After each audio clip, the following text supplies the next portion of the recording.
That's a champion's morning routine. Let's get it. Look at this towel. Why did I get such a small towel? I don't know.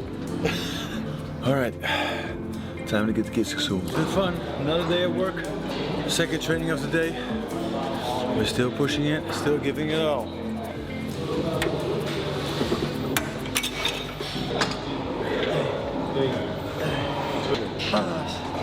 Acht, 9, 10, 2, 1. Me, my friends support me. My God, help me and support me. I learned things in my life. Listen, hey, it's not possible. No, don't try. Don't go this. Don't go this. I will do it.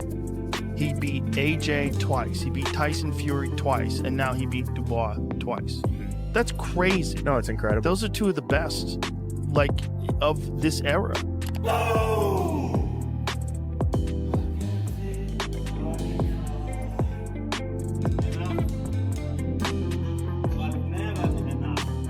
Easy day. Today is an easy day. Чекай. Трошки легше стало. Давай. Тож ти чуєш, ти не легше. Ти відтягуєш. Раніше смерті не помреш.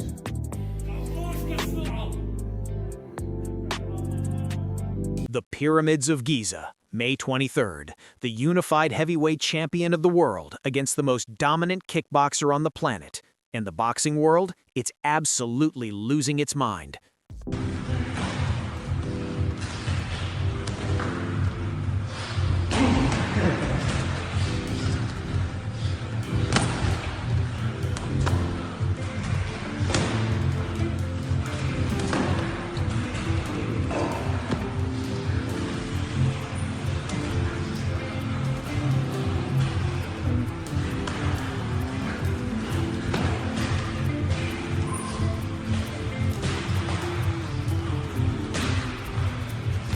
Not because this fight shouldn't exist, because it does exist, because it's real, because the WBC heavyweight title is actually on the line, and because nobody, not the fans, not the analysts, not even the people who made this fight, can quite believe we're here.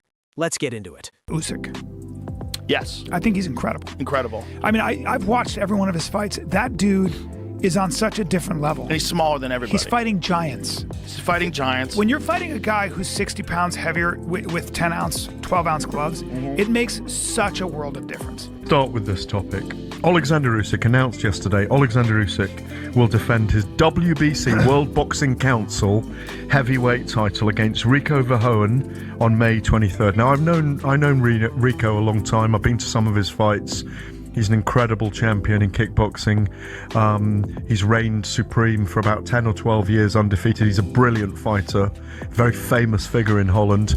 Sparred famously behind the scenes with Tyson Fury. There was talk of them fighting at one point. But the big thing here is, when they fight in the Pyramids of Giza, the big question I've got to ask you is, would you have accepted someone from kickboxing fighting you for your world's title while you were holding it, with him never having competed at that level? Well, you've got to look at Oleksandr, what he's done. He's wiped the floor with everybody. He's established himself at the top there. So now you look at him and you'll think, financially, will he be in a better position than Tyson Fury? No, not in my opinion. Anthony Joshua? No, not in my opinion. The big money fights aren't out there for him, so he's got to do something. He's got to put himself in a position where he's got to win, because he's proved he's top draw. So in this fight here, I think it creates interest, intrigue. I'm quite sure there's a healthy pay packet at the end of it. This is now business for him. This is now because he's thinking, I've proved it all to you. So I've got to make as much as I can, because remember, the talk was Deontay Wilder for a short while, because he wants to get all the scalps. He wants to look at the biggest names out there. Oleksandr Usyk is 24-0, 15 knockouts. He beat Joshua twice, Fury twice, Dubois twice. He moved up from cruiserweight as the undisputed champion, and then did it all over again at heavyweight. First man in 25 years, since Lennox Lewis fought Holyfield, to unify the heavyweight titles. The man is historically great, no debate. And his next fight is against a kickboxer. Wait for it.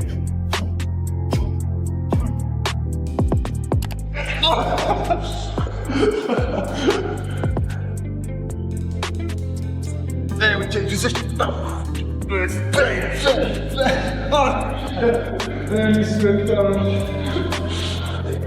Such a nasty feeling.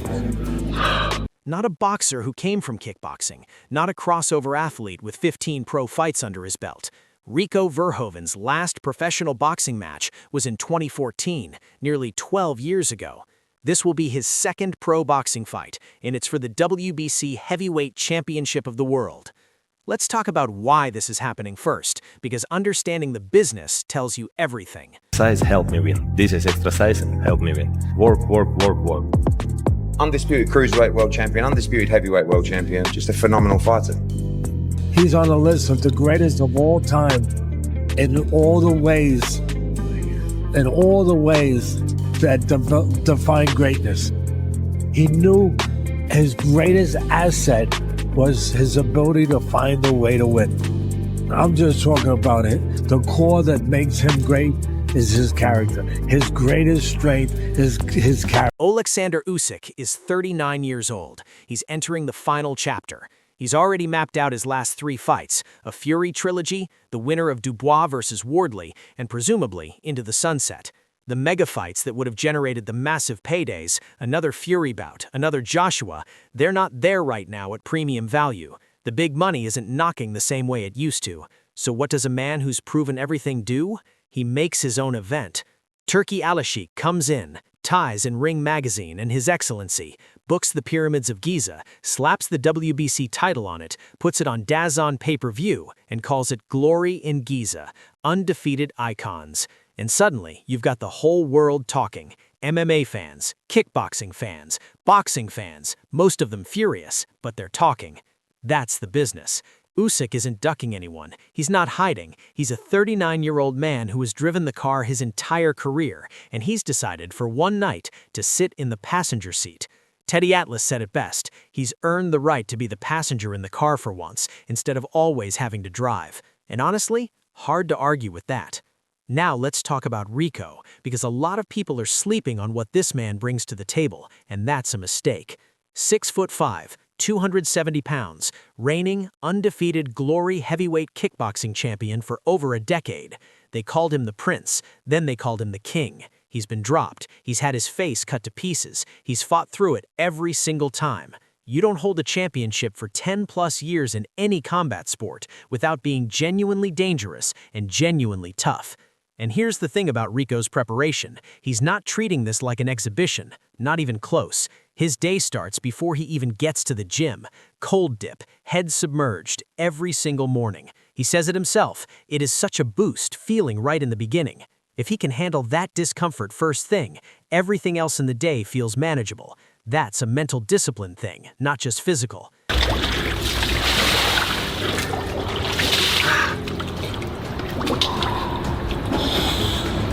A lot of times I get the question, Rico, why do you dip down with your head right away? And I think for me, it is such a boost feeling right in the beginning. Then he's in the gym doing full structured sessions, warm-ups, movement work, sparring with big guys. He's got Vaseline on his face so punches slide off. He's preparing for real contact, real pressure, real weight. He's training the way someone prepares for a fight, not a photo opportunity. His power work is explosive. Push, pull, quick reps, copying the rhythm of kickboxing, short bursts, sharp movements, reset, go again. He's stacking double sessions on the same day. And his training partners? Eddie Hall for raw strength, Tom Aspinall for speed and MMA movement. Peter Fury, yes, Tyson Fury's uncle, is in his corner. And here's what Rico said when asked if he feels pressure to prove this fight was worth making. 100%. 100%. I think it's something that is not just for him, for His Excellency, or for for Jason, but also just for everybody, just for the whole boxing world, because I know they have their doubts in how I'm gonna be performing during this fight, and I'm gonna be standing right across of the probably one of the best heavyweight boxers ever. And how is this kickboxer gonna look? So I feel really responsible to look as good as possible, and that's why Peter Fury is going to be in my corner, as well as my trainer Dennis and the normal team that we have.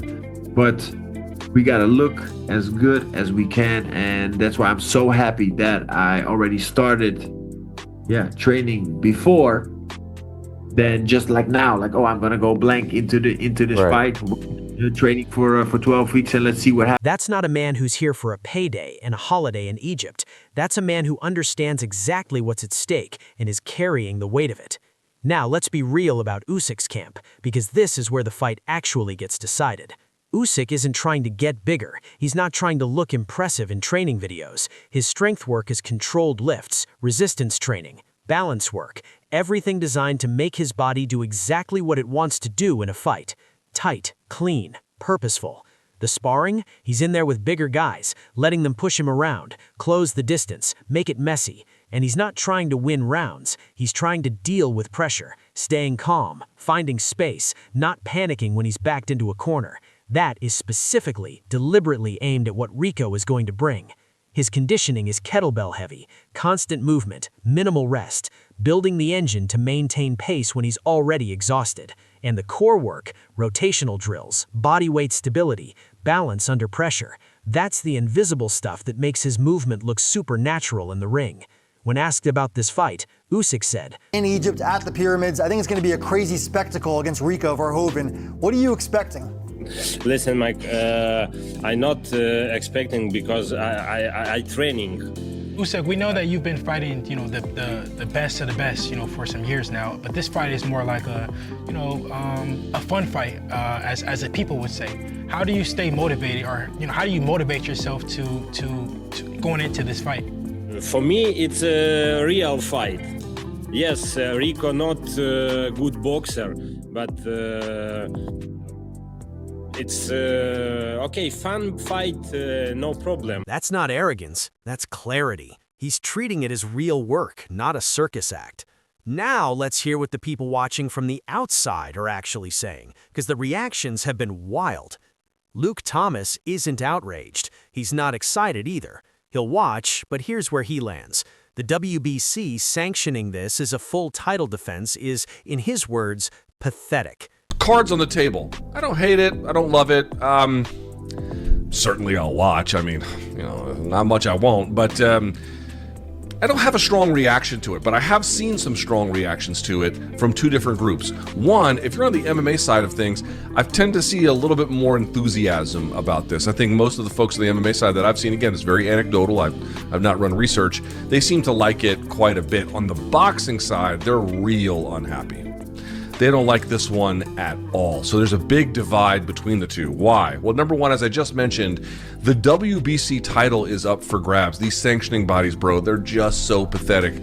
By what reason would you ever grant Rico Verhoeven, by the way, this will be his second pro fight in boxing ever. He has one prior to this. A world title opportunity. It just makes no sense whatsoever. And I think a lot of boxing fans... Rico is in his second professional boxing fight ever, and he's getting a world title shot. Thomas is right that there's no logical justification for that, no matter how you dress it up. Max Kellerman's got a different angle. He's calling it Rocky 3. The top killer in the heavyweight division, but it's super interesting, guys. He's defending against the undisputed heavyweight kickboxing champ, Rico Verhoeven. Okay? Now, this is the site of the fight, the pyramids of Giza. But I think it's super interesting. This is the type of thing that would happen in Rocky 3, right? Mickey's trying to get Rocky a payday at some point. He put him in with Thunder Lips, right? Mickey putting Rocky in with Thunder Lips, a big spectacle in-between fight for a champion who's earned it. All right, it's going to be Verhoeven's second professional boxing match. But guys, Verhoeven is 6'5", 270. And he is like the dominant champion in kickboxing. I used to watch kickboxing all the time. Growing up, if there was no boxing on TV way before the UFC, they'd like ESPN to have kickboxing on. I used to watch it, right? Chris, you have fought. Now look, it is not boxing, it's kickboxing. And I always wonder, at least when I was a kid, they used to have rules in kickboxing where if you didn't throw, I want to say 5 kicks around, they deduct a point. Which makes me think if it was an advantage to kick in that scenario, you wouldn't have to incentivize people to kick. Obviously, they felt it wasn't. And he makes a point worth acknowledging. Vitaly Klitschko started in kickboxing. Dillian White, Jarrell Miller, Chris Algieri, Caleb Plant, kickboxers who made the transition and competed at the highest level. It's not impossible. History says so. A kickboxing champion who's much bigger than the boxing heavyweight champion? I'm interested. There's a long history of fighters who started in kickboxing and went on to have a lot of success in boxing. Let me give a few names. How about Vitaly Klitschko? Kick my ass. Vitaly Klitschko is, by the way, Vitaly Klitschko was never behind at the end of every professional fight he ever had. He was always up on every scorecard. Think about that for a second. Lennox Lewis, yeah. He got stopped on cuts against Lennox. He was up on the cards. He had to stop against Bird. He threw out his shoulder. He was up on the cards. He was never down on the cards at the end of any fight. Kickboxer. Dillian White started in kickboxing. Jarrell Miller, big baby, started in kickboxing. He probably here for a year or two. Got the hair kicked off his head, apparently. He was a good kickboxer. No, he was a kickboxer, yeah. I would have never known. By the way, Olympic super heavyweight gold medalist Oleksandr Usyk. Chris Algieri, who is a good fighter, by the way, fought with Manny Pacquiao. Hell of a broadcaster now. Chris Algieri, kickboxer. Caleb Plant. Troy Dorsey, kickboxer. But then Kellerman watches Rico's footage and immediately clocks the hand blocking style, what he calls the 52 hand blocks approach. Close range, upright, not the tight defensive structure you see from elite professional boxers. And that's the crux of it. The number one difference between boxers and fighters from other disciplines isn't the offense, it's the defense. The chin sits higher, the head doesn't move the same way, and against Usyk, that's not a small problem, that's the whole problem. Tom Aspinall trained with Rico for a decade, knows him inside out, still picks Usyk because boxing experience at the highest level is its own language, and Rico's only just learning the alphabet. Liam Goff isn't being diplomatic about it, he's calling this one of the most blatant cash grabs in recent memory. Wade Plemons thinks Usyk dominates but won't completely rule out the upset, citing Ngannou nearly stopping Fury as proof that combat sports don't follow scripts. And Moses Aitama, 21 years old and 13-0, put it simply, Usyk's earned the right to do whatever he wants, but I don't think it's correct for Rico to fight for the world title in his first fight. It's a bit crazy. He's not wrong. So, where does that leave us? 2 camps, 2 philosophies, 2 completely different definitions of what ready looks like. Usyk, precision, movement, timing, experience, a man who has solved every puzzle the heavyweight division has thrown at him for the last decade, building pressure tolerance in the gym for the specific challenge Rico represents. Rico, size, power, forward pressure, and a mentality forged across 10 years of championship combat. Preparing earlier than anyone expected, bringing in experienced boxing minds, taking this seriously in a way that has genuinely surprised people. The question isn't whether Usyk is the overwhelming favorite. He is. The question is whether size and force and one perfectly placed right hand can override a lifetime of boxing mastery, and whether Rico Verhoeven, standing in front of the most iconic monument on earth, can make the whole world rethink what a boxer actually needs to be. So, tell me this, does Rico Verhoeven land that big right hand and change history? Or does Usyk school him from the first bell and make it look easy? Drop it in the comments, we're only just getting started.